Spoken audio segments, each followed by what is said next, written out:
If you have a leader who's skeptical about your events and your strategy, get them out in the field, send them to events, let them interact with your attendees and see, how much they're enjoying it, how much value they're getting in the field time with you. I've seen a lot of success recently doing that. I love that. I think it's so important for them to feel it, like to actually experience it in order to see that. I would add to that I think understanding how your execs process information is super important. So I've had executives I work with, like one of my CEOs was a visual guy. So I've had to put mood boards together. And then the CRO obviously is analytical and I had to put data points together. But I think as marketing leaders are all trying to secure budget and buy-in, because it does take all hands on deck for events, as most of us know. But I would just say that understanding how they process information in addition to having experience, it is super important.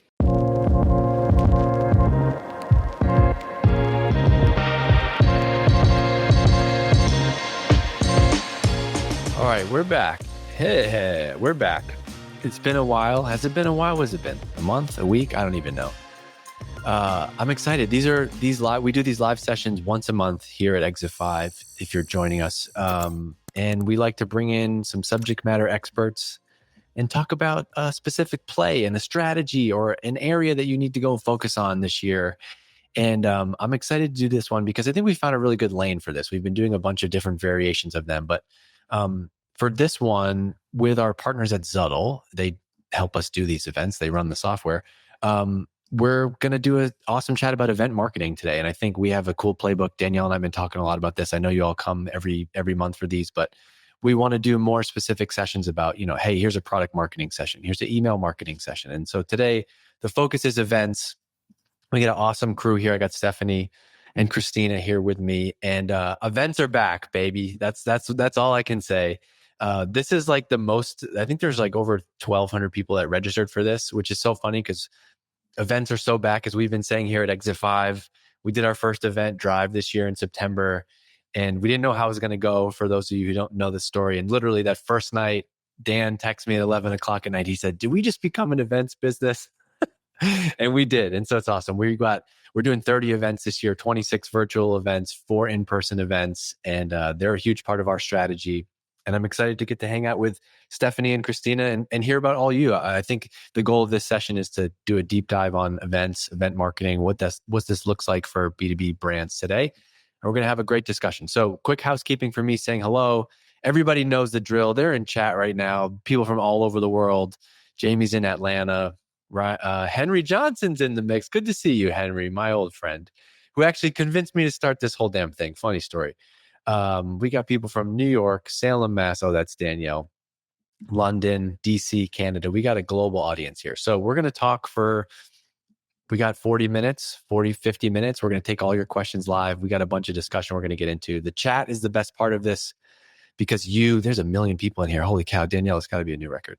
The chat is great because it's all marketing, our marketing peers helping out each other. So we're going to have a great discussion. And I guess we can bring up our guests right now. So let's bring in Stephanie and Kristina. What's up, y'all? How you doing? Hi. Happy. Did you see the turnout for this session or what? Holy smokes. Awesome. This is amazing. Hell yeah. So super excited. I'm gonna formally, we'll bring you both on in a second, but we record this for everyone listening, right? This will be a future episode of our podcast. You'll hear this in the future, but we're also going to send out the recording after this. But to make it easy for us and producer Danielle behind the scenes, put your questions in the Q&A. Obviously, riff on things in chat. We'll keep building on in there. But if you have specific questions you want us to stop and answer, and we will, put them in the Q&A. I got a bunch of questions that we have prepped that we're going to use to guide this discussion. But if you put them in the Q&A, then we can sort by upvotes and get to the most popular questions. So, all right, before we get into our discussion, quick background. Stephanie, why don't you kick us off, then over to Kristina. Who are you? What do you do? What's your relationship with events in this context? Sure. Yeah. Thanks for having me. I'm excited to be here. So I'm Steph. You can call me Steph. I've been in the event space for about 15 years now. It sounds so old saying that. I can't believe it. All sorts of events, mostly in B2B. My primary background was at Qualtrics. I was there 7-8 years. We did their event programs, 300 plus events while I was there. And then we pivoted, had had a kid, as a lot of us have, and then went from all over the world events to just our user conference locally here in Salt Lake City, Utah. And so I did that event about 5 times. Shout out kids day. Hey, did you work out of the Qualtrics office in Oh yeah. okay. I went there one time. You did? I did. I went there in maybe 2016, and I remember seeing Ryan, CEO, like riding around the office on one of those like one-wheel skateboards, and you walk in the office. That was like legit the coolest office I've ever been to, because you're in the mountains, like the view is insane. And then like you walk in, I have a video of like, shooting a 3-pointer in like the lobby. There's a basketball court. So like, startups, the tech world, we get a lot of flack for like our like, ping pong tables, but that office truly lived up to like the yeah. Well, good. I'm glad you had a good experience. I love Utah. We do all events here. So I was fortunate to do their user conference. We started around 500 and grew that program to 15,000. So I was lucky to just kind of jump on it at a good time and just got exposed to things. Probably, frankly, I had no business being a part of, but learned as I went and was able to get a lot of experience. Then after COVID, went on my own. A lot of my colleagues started going to other companies in B2B, and I just started kind of going on as 1099 for some of them and doing their conferences, doing some of their C-level events, and kind of been all over the place. So it's been great. I love events. I love connection, bringing people together. It's like my passion, especially in real life. Cool. In this world of social media. So really happy to be here. Thanks for having me. All right, cool. Good energy. Kristina, what about you? What's your background? Hi, Dave. I'm Kristina DeBrito. I'm the Director of Strategic Events and Partner Marketing at Iterable. If you're not familiar with Iterable is an AI-powered customer communication platform. So brands like Priceline, Redfin, they use Iterable to send hyper-personalized messages to their customers.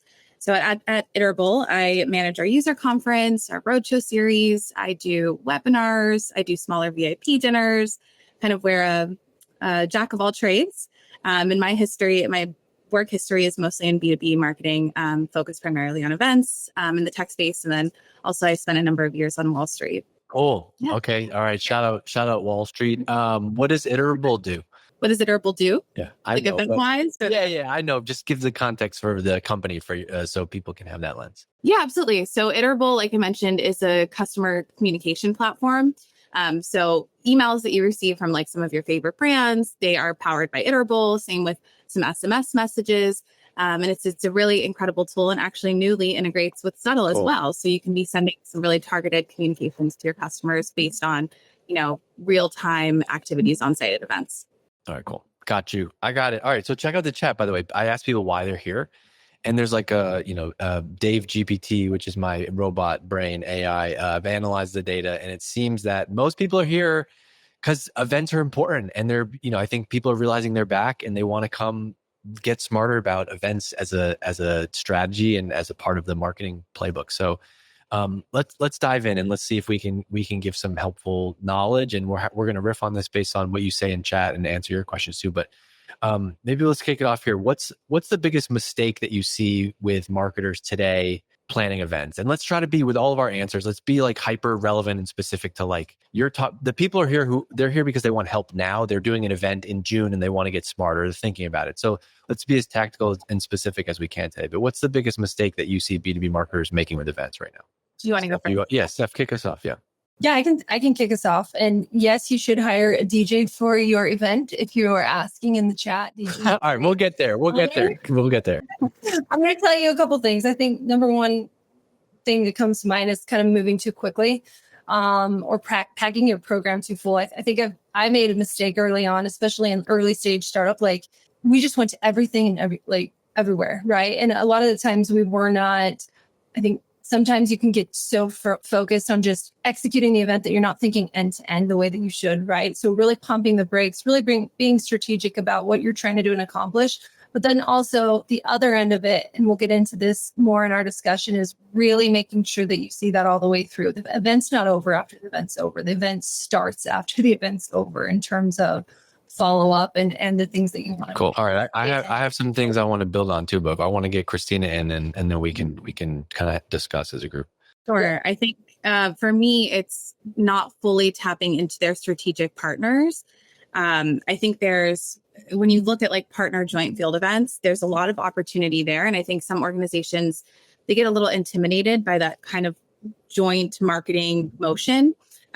Because, there's a lot of pre-work that's involved with partner events, right? So really taking a look at like, who are your shared customers, your shared prospects, making a plan for them on site, meeting with them. And then also what does the follow-up look like? And so really, it's twofold. It's really accessing their target, their customers that are potentially your target prospect, also potentially splitting the bill with them, and then leveraging their customer aware or their brand awareness as well as your own brand awareness. So I think there's a lot of opportunity around partner events. I'm not seeing enough of that in B2B marketing right now. Oh, okay. So people could be people could be doing more partner events like co-marketing, right? Like we do webinars together, but we could do events together.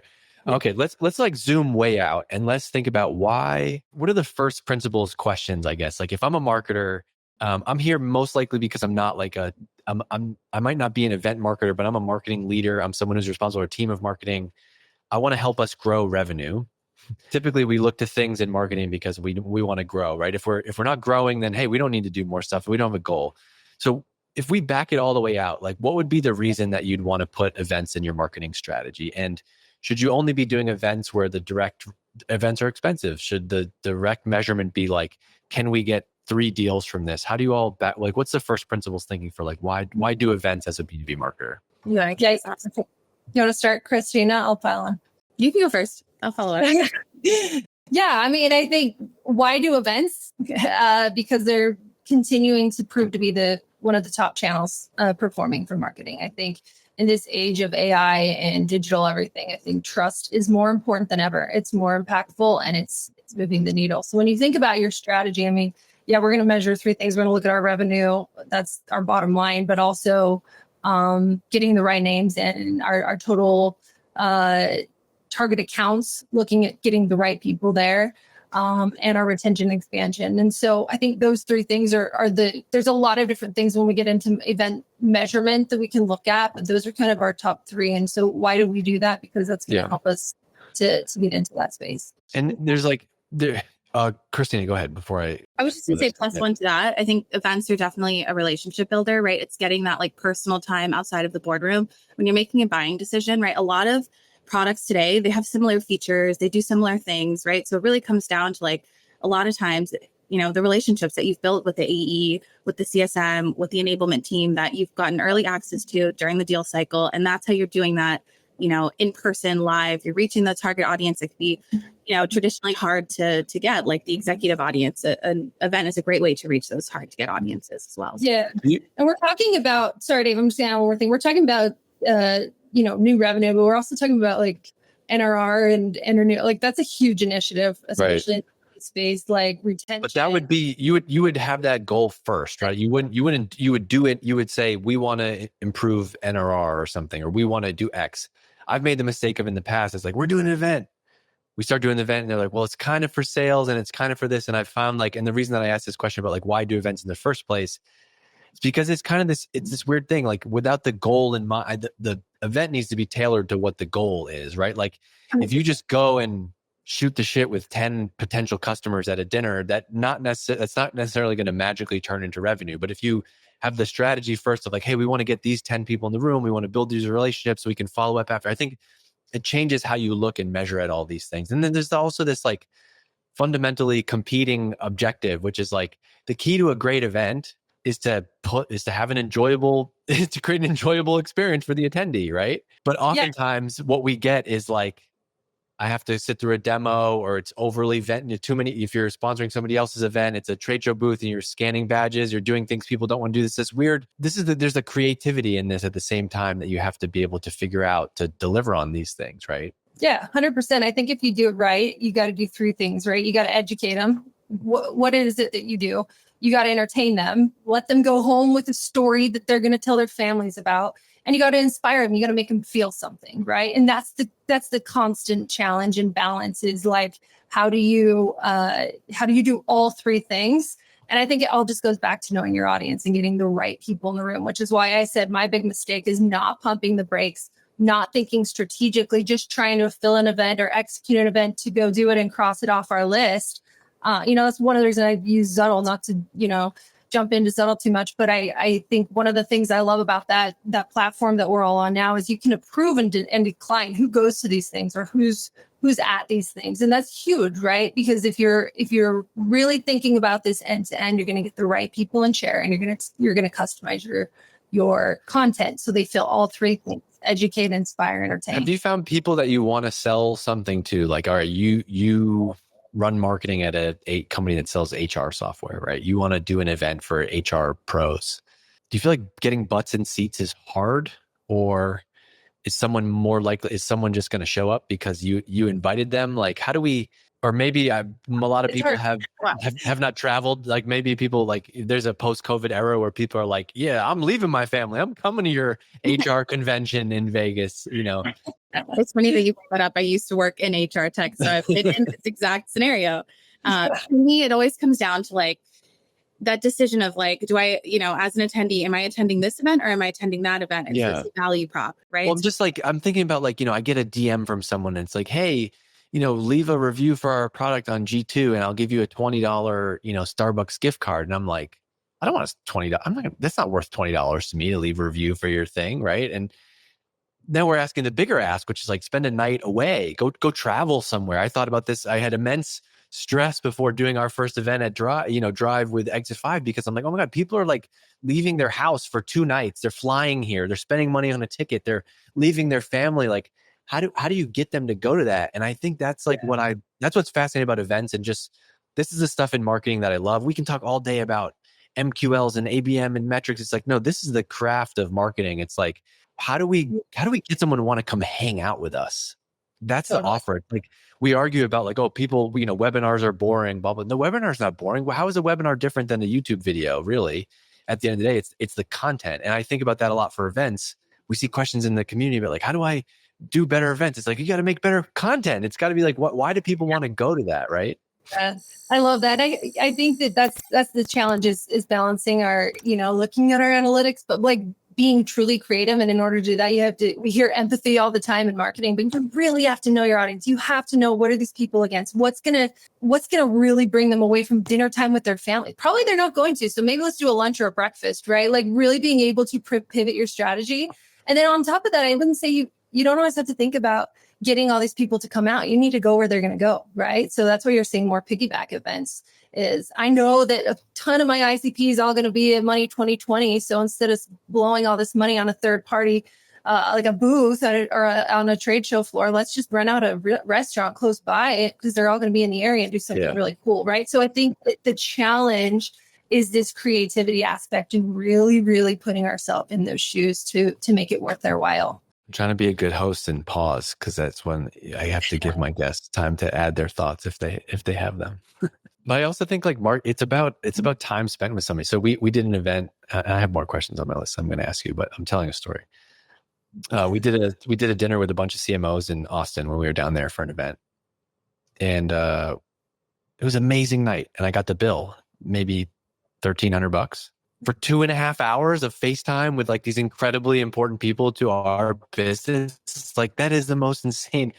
You can't even get capture an email address with an ad on LinkedIn from with that amount of spend, right? And it's like, to get to hang out with people and hear the nuance and look each other in the eye and get the tone of voice. There's so much value in person, person to person connection, especially in B2B when we're selling things that are, multiple thousands of dollars. We can hang out. I think the key there, though, that dinner that you just described is really like, then what's the next step?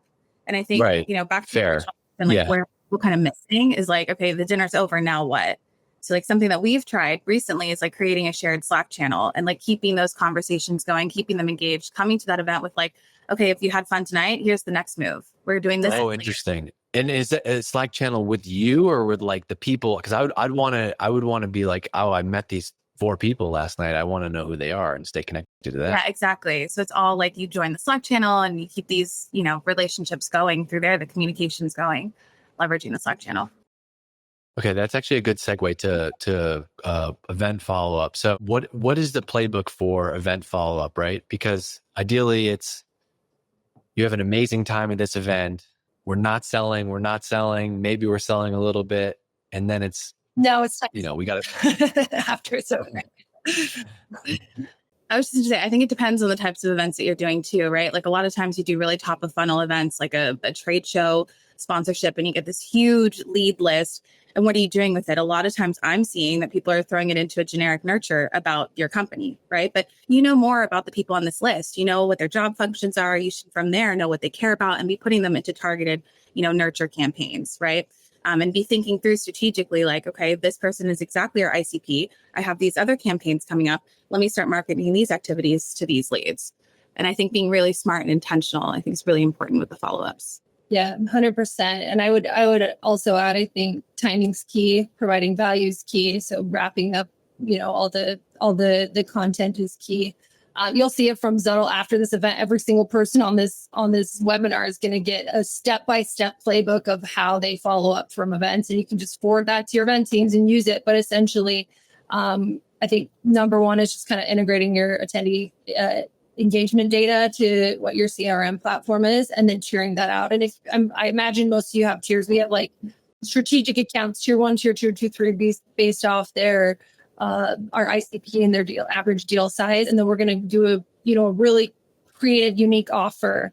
And then we're going to just monitor. I would just add babysitting in bold letters. Well, you said the most important thing there, which is we're going to, I don't see enough of this. We're going to create a unique offer. We're going to create a unique offer, right? It's not just about personalizing, sending personalized emails, following up. It's like, I had Steph at our event. She's a key prospect for us last night, right? I'm not going to immediately email her and send her to like some, non-relevant offer, or send her an email that just doesn't make sense. I think thinking about those next steps, and maybe the next step is like, hey, we talked about that thing. Do you want to have a call about that? Like, I think it's thinking about the customer journey and the offer is where a lot of the like marketing goes sideways. We spend all the money to get them there, whether it's a webinar, whether it's ads, it's the classic conversion problem. This is just now like, hey, we just spent a bunch of hours in person. What is the best next step going to be here? 100%. And I think going back to your question on mistakes, it was not babysitting was one of my mistakes. And I love salespeople. They are fantastic. They're great. They're good at their job. You're safe. You're safe here. I bet you the chat is thinking like, yeah, okay. They don't care so much about the event people or about like the event necessarily, right? They've got their eyes on their deal in front of them. And so I think having a dedicated person that is in the weeds saying, what is the next follow up? Who have you called? Who haven't you called? Looking at those analytics daily, even to make sure that those things are actually happening. Assuming someone else is going to own that, your content team, your sales team. That is a big mistake I've made in the past. And I would just say, keep all eyes on it all the way through from months. Right. You just went shopping. You brought home this like haul of fresh groceries, and you keep walking in the kitchen and they've just been sitting on the shelf for days, like rotting, and now nobody can use them. That's what happens. That's a great analogy. I love that. We have a bazillion. That's a very big word. We have a bazillion questions in the Q&A. So I'm going to just like abandon my list, and I think we can just give people we can riff on these and it'll be helpful. So the first question is from Diana. What are ways to stand out at a booth in a sea of companies at a conference? Maybe Kristina, have you done this recently? That's a really good question. I think it's so yes, I have done this recently. And one thing that we tried recently at a big conference was doing tarot card reading. And so it's not really like a super expected activity to see. Hey, it's better than the branded Frisbee. It's pretty good. Exactly. It was fun. Real tattoos at IMEX. You want to stand out. I've seen some crazy stuff. Yeah. So it's experience activities. Sometimes it's the swag. People do crazy things for a pretty solid hoodie. So I think it's that. And then I think also like, don't forget about your booth design, right? Like we really have to be kind of thinking about how can you make it stand out from a design perspective as well. They don't all have to look the same. That's a good one. Tarot card readings.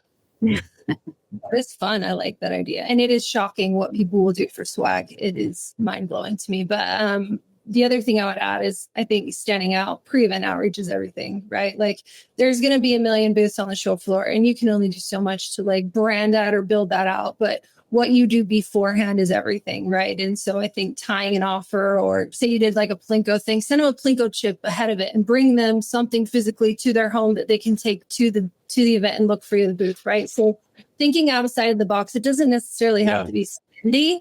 It just needs to be creative and awesome. Check this out. We did an event when we did this event in Austin. Our sponsor was this company, Customer IO, and we did networking, and we decided we were going to give prizes to the audience. And they came up with this idea. They basically weren't. I feel like other brands I've worked with, they would be like, we're going to give people hoodies with our logos on them and stickers and hats. And I'm like, nobody, with all due respect, no one's going to wear that, especially if they don't know who you are and haven't bought your product yet, right? And so what they did is they gave away a pair of $400 cowboy boots, a Yeti cooler, a paddle board, and a set of AirPods, right? All in to them, that probably cost, I don't know, $2,000, $2,500. The people who won those prizes were like, holy crap, this is a real actual prize, right? And so I think, like, at least for me, I have just a corniness.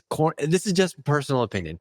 Corniness in marketing like makes my skin crawl, and so like I would want to have a booth that like attracts people and it has awareness, but there's also a line between like, I don't want to have something ridiculous that makes me uncomfortable at the booth, or it's just like so corny. I'm not gonna use this. I'm not gonna ever take this home again. And like, I like the stuff that you can deliver on that promise, but do it in a way that's like real and legit and feels authentic. For sure. And I think too, like, especially more than ever, people are just more environmentally conscious. It's just not cool to buy junk anymore. It's a huge turnoff, so give them a eco postcard that they can send home to their families, that they can plant, that turns into a tree. Like, do something different. Like, think outside the box and just stop buying junk. It's fun.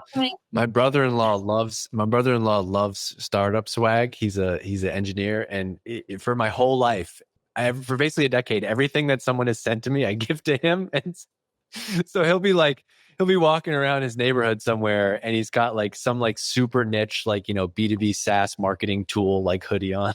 It's the best.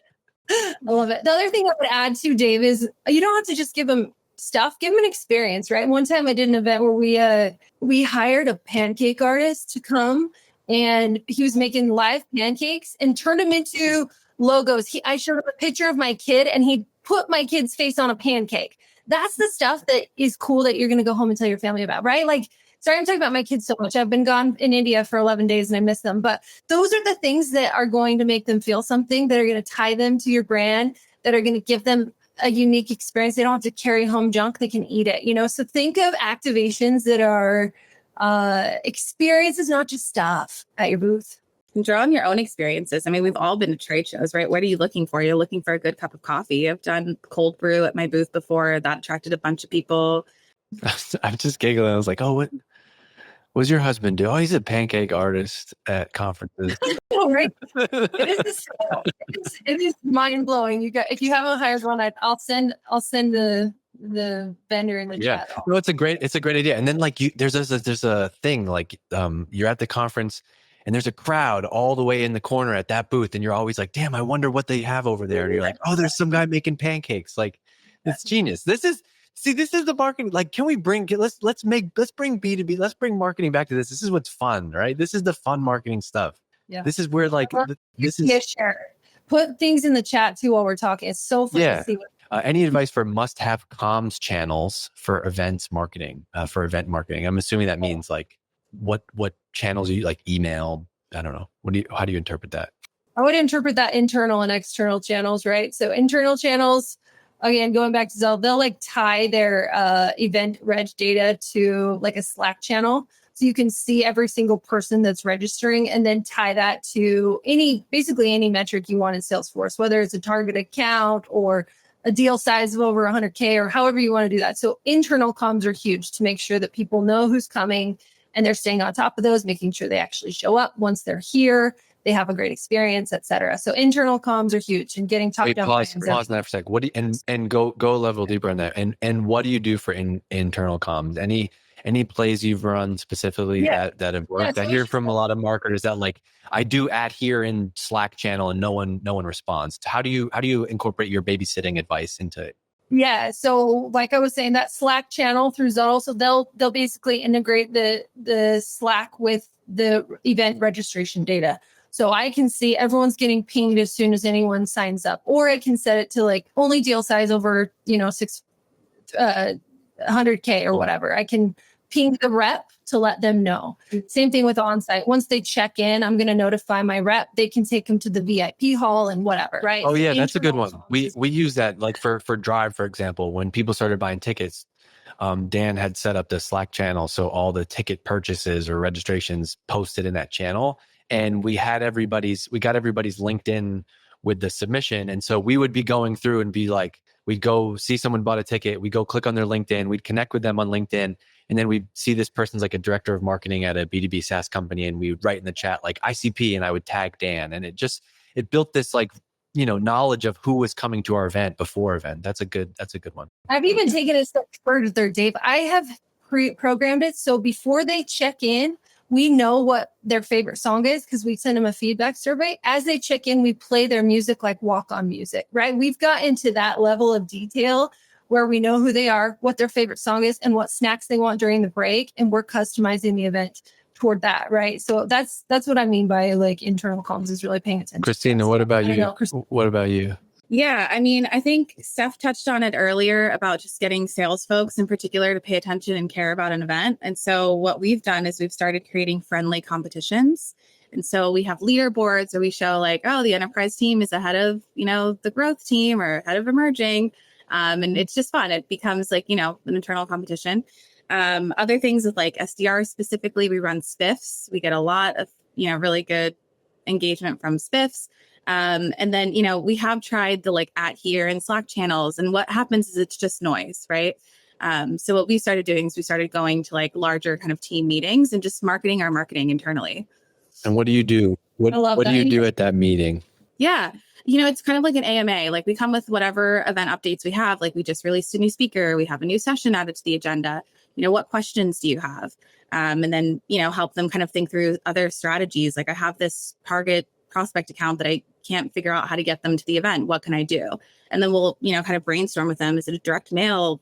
Something we can send them like that? Is it more lean into this experience they can have on site? And so it's kind of like that, like one-to-one approach. But by going to the team meetings, we can do that at scale. Like obviously it's not scalable for a large organization to go one-on-one to each AE, but that's how we do it. That's great. Someone just asked what spiffs are, but I would just, they're like ways to incentivize your team to get registrants in the door. You can do that with bonuses and actually like money, or you can just, if you're trying to be a little scrappy, or you can say, hey, we're having a concert anyways. I've got 10 backstage meet and greets. Top 2 reps to get their accounts there can go do a meet and greet, or something you're already doing. You can do it that way. It's ridiculous. We have to incentivize sales to do their jobs, but that is the bottom line, that it's required sometimes because, like I said, they have their quotas.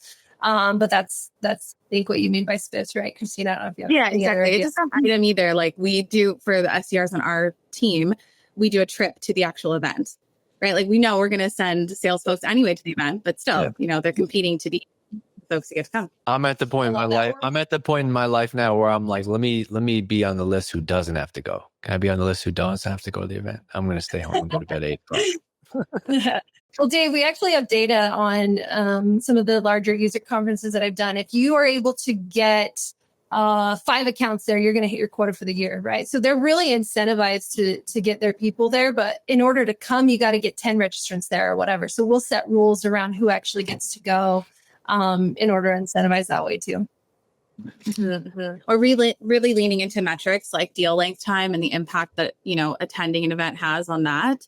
Right. Or like the different contacts that you'll meet that help close the deal. Like, what have you learned about that at your company, Kristina, about if you can get someone to attend an event, what does it do for their propensity to buy? Oh, it's much higher. All of the metrics that we pull, they're all much higher as compared to like, accounts that don't attend our events. And we look at, like I said, billing size, billing time, renewal rates, all of those kind of metrics. Yeah. Let's talk about measurement. There's a question here about measuring brand awareness, but I kind of want to spin that into what are the ways that you each have measured an event?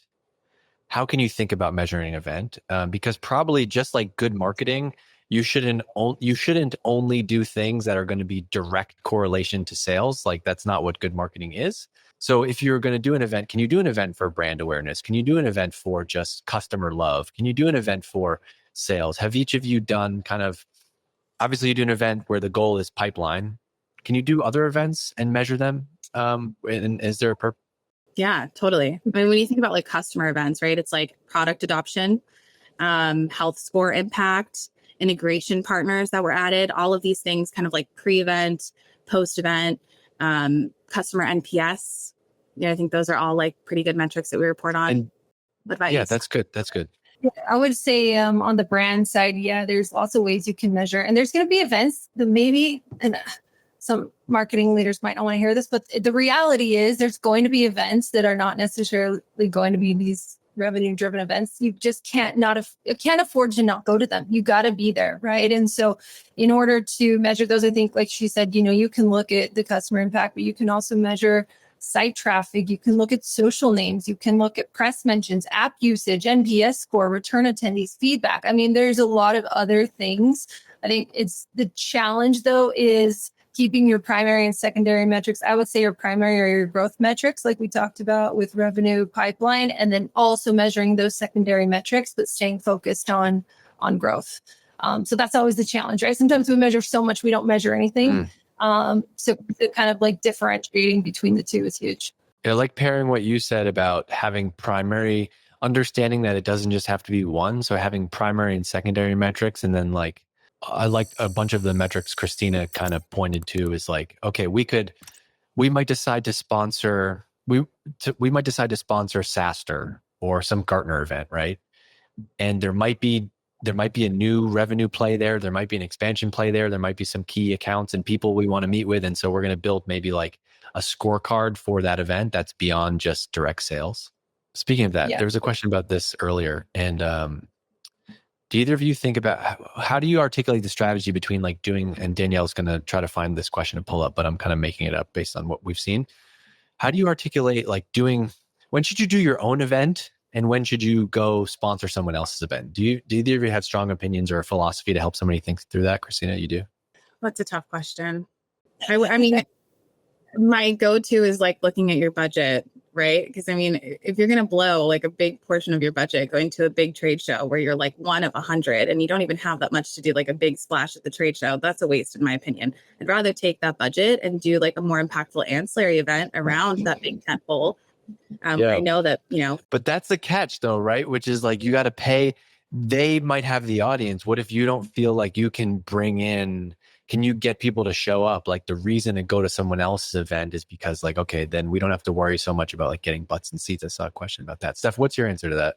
I was just going to say, I think it depends on where you're at as a company too. Like in our early days, like Qualtrics, for example, our early days, we were going to all the third parties. We didn't have a big enough database. We didn't have enough people to recruit to these things quite yet. They didn't know who we were. We had to get our name out there, right? So we did third parties and a lot of shows in the beginning. And then as we evolved and as we grew that database and people started knowing us, then that's when you start doing your own hosted stuff, because you're going to put customers and prospects together and let them sell each other, right? And that takes time. And so I think I would just say like, there's no like clear answer. It kind of depends on where you're coming. Yeah, Kelly's in the chat said micro events during conferences are trending, which is a great play, right? Like we know this event is happening. We know people are going to be there. Let's go do dinners.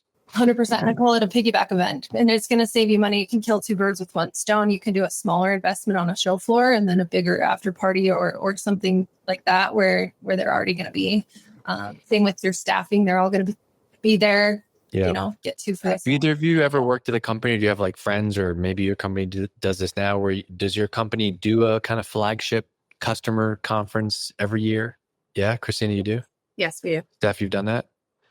Yep, multiple. Most of the tech companies I've worked with are doing a flagship event these days. How do you know when the right time to pull that card is? Because it's a great play, but there's kind of like this, like when are you at the right size to do it? Customer size. Unless you're confident that you can get at least 500 people there, you're not ready. That's my opinion. I think in order to do a flagship, I mean, that's what I say. In order to do going like this, like, yeah. That's fine. It can't be lame. If you're going to do a flagship, it needs to be full, and it needs to be, you get a smaller venue and you pack that thing, right? And so in order to do that, you've got to have a certain amount of customers and be confident in your prospect pool that you can pull into that. If you're not there yet, do road shows, go to their cities, do smaller things until you've built that up to do a flagship. So you wouldn't do a 200-person event, say in Burlington, Vermont in September. Yeah. I would, but I wouldn't call it a flagship conference. I would call it something else. Damn. Dan, you hear that? That's me deflate being like, it's all about how you're perceived too. Like what we're all trying to do is become leaders in the spaces we're in, right? And so you put on an event and it's like awkwardly half full, it's going to be a flop. You got to be confident and pack. One of the best marketing lessons I work for David Cancel, the CEO of Drift, and he's a master marketer, and he was the first one to teach me about the lesson called no empty seats, which is either that event better be packed or you better not do the event. Because if you do an event and you got a room for 40 and 6 people show up or 13 people show up, that's worse for your brand perception than not doing an event at all. 100%. And Dave, we're talking about like ROI and customers, but there's even a bigger play to this for a lot of these companies, which is an acquisition or an IPO. And or like our partners kind of buying different areas, right? Like there's so much more, especially when flagship context, that is important to think about, which is why I always do a smaller venue and pack it full. It's so important that first impression and that feeling and that energy in that room is packed. So until you're even think about it. Yeah, less seats for the number of attendees. You want people standing in the back for your keynote. Absolutely. Do either of you have, so I just want to ask this in case I'm hogging the direction of this. It's my job, but do either have something that was on our list of questions or in the Q&A that you feel like you have a strong opinion on that I want to make sure we can talk about? The answer can be no. This is going great. I'm reading all these questions and I can't. I want to keep going through the questions, but I don't want to like get off this session without you being like, oh no, I had this I really wanted to say something about like AI and the future of events or something like that. So basically, just while I took a drink of water, giving you the opportunity to be like, is there a hot topic that's like a burning thing or really relevant to you that we should hit on? Otherwise, I'm going to keep going. There is one thing I think we should talk about that's important, and it's the question you had about securing buy-in, especially with executives and stakeholders. That is a common challenge I see in this space. For budgeting? Budget, just buy-in on the program itself, just the best way to work to advocate for your programs, prove your value. All of that is a challenge, I think. Kristina, you're nodding your head. I think that we've seen that's tricky. So maybe we can touch on that one and get into more Q&A.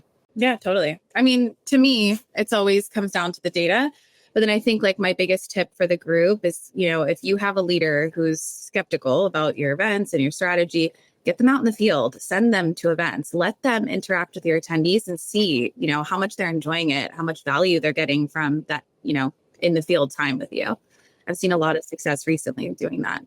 I love that. I think it's so important for them to feel it, like to actually experience it in order to see that. I would add to that I think understanding how your execs process information is super important. So I've had executives I work with, like one of my CEOs was a visual guy. So I've had to put mood boards together. And then the CRO obviously is analytical and I had to put data points together. But I think as marketing leaders are all trying to secure budget and buy in and get everybody, because it does take all hands on deck for events, as most of us know. But I would just say that understanding how they process information, in addition to having experience, it is super important. Chelsea said, "Did he?" Shout out to you, Chelsea. How you doing? Good to see you, girl. She said, "Do these amazingly smart women have any takeaway resources they can share with us after this is over?" So, yes. Yeah. We will. All right, I'm going to go back into the Q&A. Our leadership wants to understand revenue impact, specifically from in-person events and trade shows. What are the best KPIs you've seen to track impact and or attributed revenue? Do you want to start us off, Steph, and I can jump in? Yeah, I mean, for me, it's pipeline in the room. How much is actually in attendance, but then also pipeline after the event that's generated. total reg number. They want to see that we're building our program year over year and that's expanding. I have actually found execs care more about how many people are there than anything else, for at least for flagship events, which is fascinating to me because even at a 5,000 person event, I've had 100 VIPs that make up 80% of our pipeline, and they care more about the giant number, which is shocking.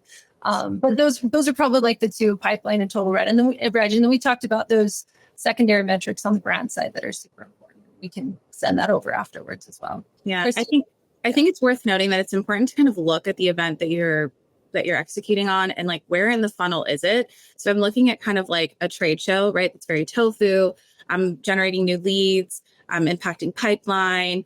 Those are kind of like my key metrics there. If I'm looking at something like a road show that's more probably MoFu, somebody who's already familiar with you, I'm probably looking at like bookings after. I'm looking at renewal rates. I'm also looking at impact on pipe, right? And then, from kind of a macro level, if I'm looking at like as a CMO, right? Like I want to see like how much are my events of my total pipe portfolio, how much are those affecting pipe, right? And also affecting bookings. So I would just be thoughtful, about where in the funnel and then kind of match your goals based on that too. Yeah, and we're talking about all new business, but I don't want to glaze over the fact that like NRR is so important, right? And so I think just being able to look at deal acceleration, look at renewals, look at help scores, like you mentioned, Kristina, all of those things are I think will be mentioned as well. Yeah. I saw that Hassan posted in here sourced or influenced pipe and like which one is better. I think again, like that's really looking at the activity specifically, right? Because like sourced, like that's going to be something like tofu, right? Like from your conference, right? Like a big industry tent show. You're going to mostly be talking about that, right? Because that's probably like your first touch. That's where they met you. So influenced would be like more middle of the funnel. Kristina, give me your knuckles through the camera. Let me tell you why. You just did this. This is the ultimate dream as a host. When your panelists are actively participating in the discussion, reading the chat, bringing in a question from the chat, weaving it on. Oh my God, chef's kiss. Thank you. No, you're better than me. I'm having to focus both ways. It's tricky. No, this is great. This is great. All right, this is from Rachel. Tips for getting execs to attend an event, dinner / happy hour as a startup. For getting I wonder if that is come. Is that getting them to come or getting the people who work at your company to go? Let's say it's getting them to come. Let's say it's helping her get butts in seats. Let's read it as that. Yeah, tips. I think it's funny. I think I keep hearing that everyone's saying short attention spans are shorter than ever, right? That's what I keep hearing. And then Liz Latham, she does Club ET, a whole event marketers club. She mentioned, you know what? I just binge watched Grey's Anatomy for 8 hours. So I'm going to challenge the notion that our attention spans are down. Same thing with events. Like, I think that in order to get people to come, you got to make it interesting enough for them. It's not that their attention spans are down. It's not that they're so busy. It's that it's not cool or interesting, right? And so going back to that empathy, like what's in it for them? Are they going to meet people? Are they going to learn something? Like that's how you do it. And then going back to knowing who they are and timing that appropriately. I'm probably not going to go to dinner, but I'll go to a lunch because I work remotely and my kids are in school, right? So like thinking through it on that level, I think is key to getting those right people there.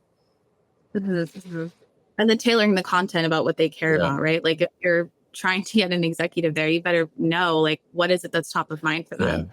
Yeah. I'm going to bring this up because we're talking about this as a team right now, and I'm seeing Danielle on our side talk about this in our chat. But we're planning our events, and we're evaluating options for like a event space in Boston. We're going to in March, and it's like this weird. You want to be conscious of the budget. You don't want to do it in a certain place. We're realizing that the space that we select, like the aesthetic of the venue, matters so much on like how people are going to feel from this. And like if it's a truly cool event space, like I don't know if any of you know Pep from Winter. They're like a user testing company, right? They started putting on these events, and his event formula was really simple. It was a pretty standard, like, a couple speakers and hang out. But they did it, outside at like a partial brewery in Austin. It was a little bit less formal. Like those little things matter and they count for your brand so much. right before this, I did a podcast with the CMO of 1Password, and 1Password is like going up market and they're trying to sell to the enterprise. And so they're doing like, they started advertising on like PGA Tour golf events. And I was like, whoa, that's a crazy strategy. He's like, well, we have the budget to do it. But if you think about it, the reason we're doing it is because people will now see the 1Password brand with brands like Accenture, BMW, these high-end brands. The same is true with your events, right? If you, no disrespect to any company who's done this, but if you're hosting your event in like a cold, overly air conditioned little corner of like a Marriott somewhere, that is going to feel different than like an amazing venue. And I think I totally see that now as like running, being a part of this company, and like that matters. And you can basically get the marketing points for that just by picking a great venue. So there's a whole taste making element to events that I think matters. It's not just about like, did we send the right emails and follow up after? It's like, this is the art of this, right? Yeah. And Kelly said it right. Like, gone are the days where steak dinners are cool, right? Like, you got to be way beyond that. And I think, especially more than ever, as execs, they have FOMO. So two things I would say, if you're able to, number one, tell them who else is going to be there, make it seem like something they're going to miss out on if they're not there. Hey, just so you know, BMW and Porsche, all these other companies are going to be here. Wanted to make sure we save you a seat. And then number two, I would say, in order to get them to show up, try to give them a responsibility. And this has worked really well at some of the events I've done, where we do like a roundtable discussion, for example. We give them a table topic that they're in charge of facilitating. When they feel tied to your event with a responsibility or a job, they're going to show up, they're going to be engaged, they're going to be excited, and people love hearing themselves talk, especially executives. So let them do that at your events. And that's a great way to kind of boost engagement and attendance, I think, for execs at least. +1. We need another hour. Do you all want to stay around? I got like 1,000 more questions.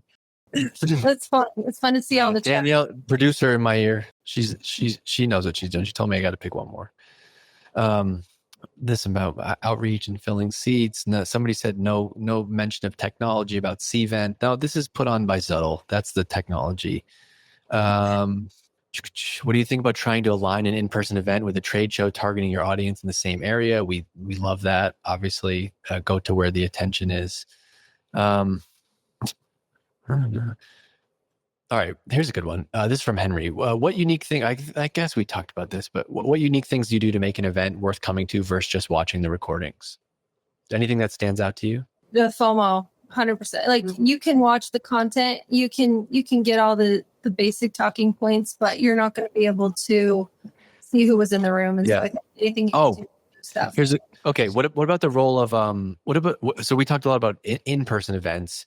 Is the role of the event person inside of a company changing kind of post-COVID, where a lot of companies are doing hybrid, where like a webinar might be an event? More companies are doing virtual events, high production, high-end virtual events. Where do you all see virtual events living in the event? Go ahead, Kristina. Yeah. I mean, for me personally, I still think there's a line. I still think that webinar, in my opinion, is a demand gen function and not necessarily an events person's role. So yeah, that's kind of where I'm standing. But I do also want to say, just for the record, that I think virtual events are not dead. I think the way we think about virtual events just needs to change, right? So like, I think what is dead is probably like those cocktail making, beer and cheese tasting. Like, I think we just need to get more creative with the experience that we're offering virtually, so that it is a unique experience that you kind of can't get on your own.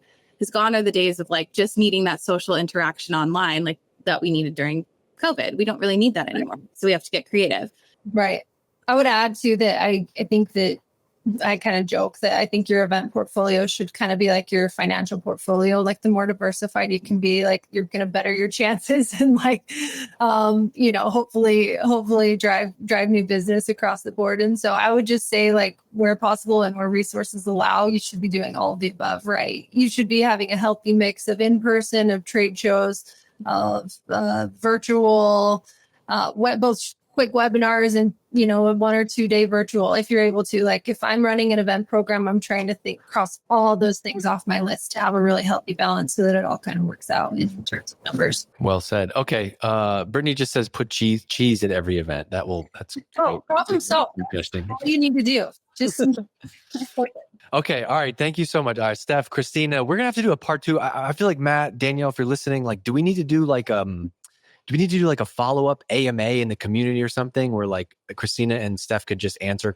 we could all answer questions over the course of a week or something. I know we haven't done as many AMAs in the community, but I wonder, everyone's saying they need a part 2. Darcy says, wow, we sat there an hour and all we needed was cheese. Okay, Danielle's going to throw up a poll right now before we wrap up. Shout out to you. Shout out to Zuddl for helping put this on. We use it. It's awesome. Danielle's going to put up a poll for this. 1, you hated this session. 5, you loved it. There's a billion questions that I really want to get to because this is such a good topic. Clearly, what's so cool about doing this business is we have this content feedback machine, which is like, this is a signal. There was almost 400 people live for this today, which is a signal that like, this is a topic people want to hear more about. How can we help people with their event strategy? There's so much we could cover: in person, virtual, doing your own event, sponsoring somebody else's event. We could talk about all this. I'd love to be able to help out more. So awesome. Really good, really positive review. Steph, Kristina, thank you so much. Events are back, baby. We'll see you all in the follow-ups. Thanks everybody for coming. Thank you. Appreciate it. Okay. Rebecca says, I don't think a webinar had me like this in years. Thank you. So great job to you too. And thank you for everybody for the feedback and ideas. We want to do more stuff like this. Maybe less slides, less presentations. I'm speaking this out to the universe, which the team is going to hate because that means we're now putting the pressure on making it happen. But this was awesome. And I'd love to do more like this. So we'll see y'all later. Okay. Thanks you two. Awesome job. Great job. See you later.